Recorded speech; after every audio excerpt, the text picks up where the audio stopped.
Think about the last conversation that drained you, not because it was emotional, but because it felt predictable. The same opinions, the same reactions, almost like you already knew what they were going to say. No curiosity, no depth, no real thinking. If you've ever felt that quiet frustration, there's a reason for it. And it might say more about your mind than you think. Because highly intelligent people don't just think more, they think differently. And that difference shows up in very specific patterns. Here are 7 things highly intelligent people almost never do. 1, they don't rush to be certain. Most people are uncomfortable with not knowing, so they rush to conclusions. They pick a side quickly.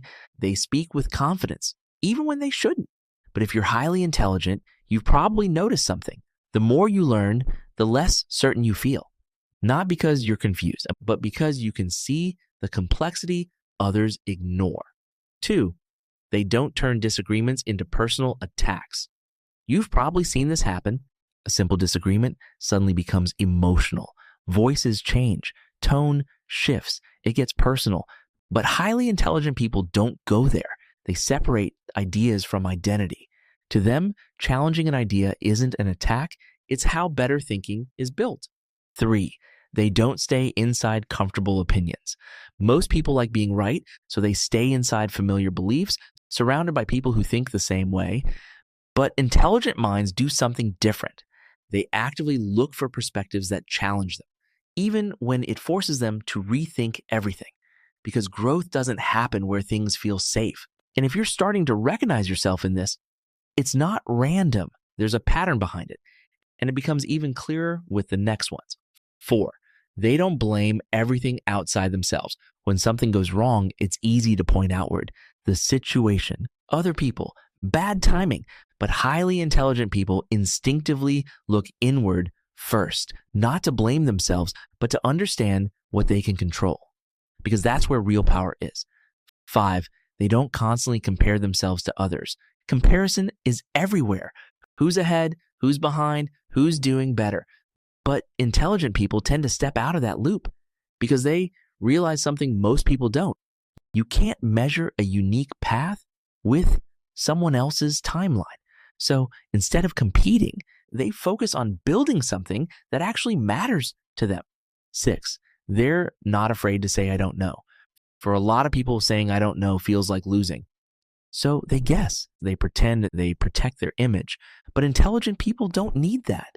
They'd rather be honest than right, because every I don't know is an opening, not a weakness. 7, they don't react without thinking. Most reactions are automatic. Something happens, then emotion, then response. Fast, unfiltered, but highly intelligent people create a gap. They feel the emotion, but they don't let it take control. They pause, they process, then they choose how to respond. And that one small pause, that's the difference between reacting and actually being in control of your life. Now, here's where most people never look. There's a psychological reason behind this. And once you see it, you can't unsee it. The first is something called the Dunning-Kruger effect. In simple terms, people with less knowledge often feel more confident, while people who understand more tend to feel less certain. You've probably seen this in real life. The loudest person in the room is often the most sure of themselves.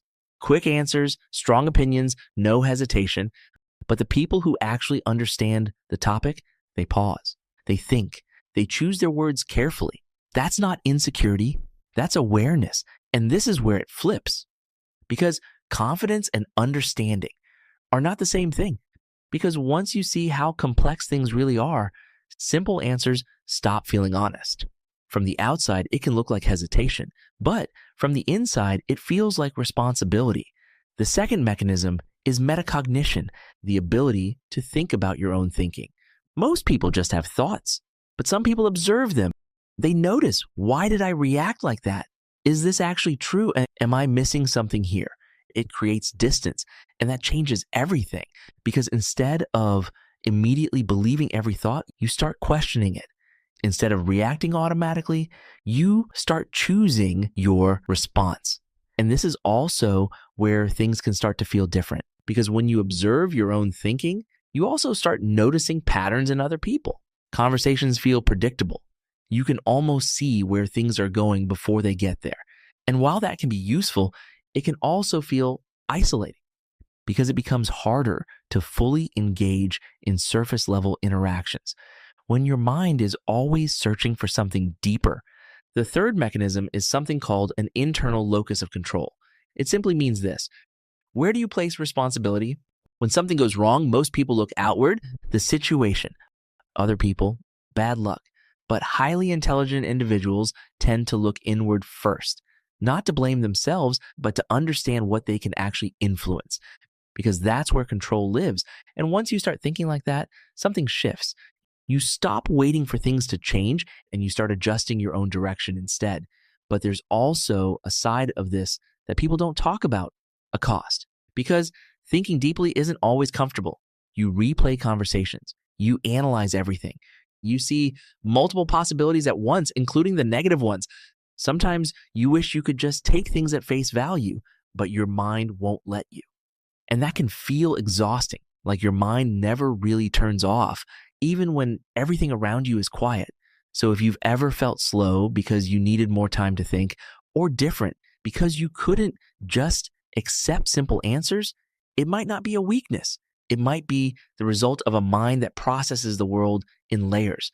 And once you understand that, you stop fighting the way you think and start using it. These shifts are not corrections. They are calibrations, small changes that help you live fully inside a mind built for depth. The sanctuary of the first hour. Protect the first part of your morning from noise so your mind begins the day grounded in its own clarity. The discipline of deep work. Your brain needs meaningful challenges or it will turn its power inward and create stress. The golden gatekeeper of truth. You do not owe your attention to every loud argument or shallow trend, so protect your mental bandwidth. The circle of intellectual recognition. Surround yourself with people who challenge your ideas without attacking you. The soul's unstructured play. Explore something purely for the joy of discovery. The bridge of intellectual humility. Have the courage to say, I was wrong, and stay a student of the world. The anchor of physical presence. When your thoughts spin, come back to your breath and the world in front of you. So the question is not whether this is happening. The question is, did you recognize yourself in it? Maybe you did. That quiet moment where things started to click, a clearer sense of where you stand. This is where everything begins to shift, because when you understand yourself, you stop moving through life by accident. You begin to move with intention. And from that place, something powerful happens. Your clarity becomes guidance. Your depth becomes value.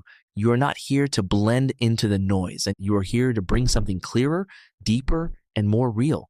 Shed the need to shrink your mind. Ignite the courage to think clearly, step into the sun, and own your brilliance as a gift.